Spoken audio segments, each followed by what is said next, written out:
Okay, I think this will help in guiding you through what are the expectations for learning activity number 5.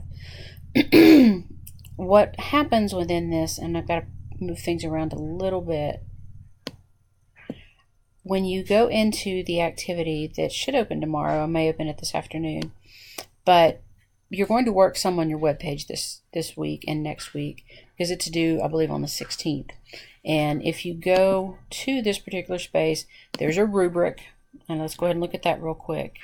So if you look at the rubric, we have basically just the introduction at the beginning. I want you to pay attention to that. And then the things that you've seen on your syllabus already. But as you move further down, you have a rubric. Topic 1, I want a lot of emphasis on theory. So you need to look at research-based articles. If you have trouble with that, I'll try to create a little video shortly so that you have a better idea of where to look for ideas and articles. And if you have other issues where you can't find something, let me know and I can give you some authors and so forth. But 14 points for the introduction to the topic. I want a guide for teachers. This is going to be very much user-friendly in your own language. How can someone else understand what it means to teach with an inquiry approach or to teach using environmental education? What does that look like? Then you're also going to find at least 3 locations, like individual resources that can be used for the classroom. You'll provide a link to those or a description, a reference, citation, whatever you find, and then you're going to write your own description of why that resource is valuable and why that resource addresses the content or the approach that you've chosen. And within this page, I also want a description of what the classroom looks like. What does the teacher do? What does the student do? That kind of thing. And then if we keep continuing down to topic 3, I want a sample of the teaching. You're going to create a lesson plan that is structured around the theory or teaching approach that you signed up for. This lesson plan has to include multiple content areas. I want some type of narrative that explains why you're using that approach and how it connects to the items you're having your students do. And the final piece of that sample lesson, I want you to think back to your photo journal and create a connection between the photo journal you made to something your students could do in the classroom related to the theory or approach you've selected.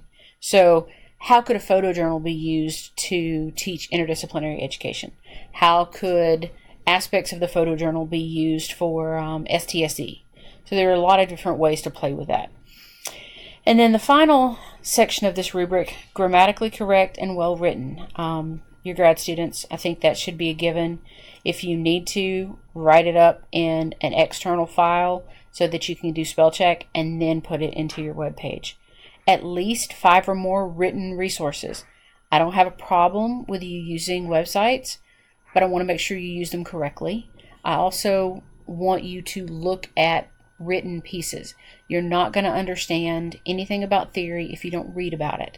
Yes, it's a little intense, I know that, but that's why you have a couple of weeks or a month or, you've had a long time to get this done. Then creative and well organized. I want it to make sense. It needs to flow nicely. And then finally, visually appealing. And if you see at the bottom, any level of plagiarism, and I can usually spot it, and I say this because I had some issues in the past with this web page, any degree of plagiarism is a 0. I'm not going to ask you. I'm just going to give it to you. So that is your rubric for the web page. So let me go back to the beginning. And you can actually go back to the web page that you signed up for your topics. If you don't remember your topic. Now, so we're going to make that smaller again. Within the next month, these are some things that kind of to give you an understanding of why we're doing what we're doing. You have a lesson plan that you're going to create that you're going to teach to your students, and you're going to record yourself teaching to your students. We're laying the groundwork for that in learning activity number 5. So I have a list of websites for you to explore.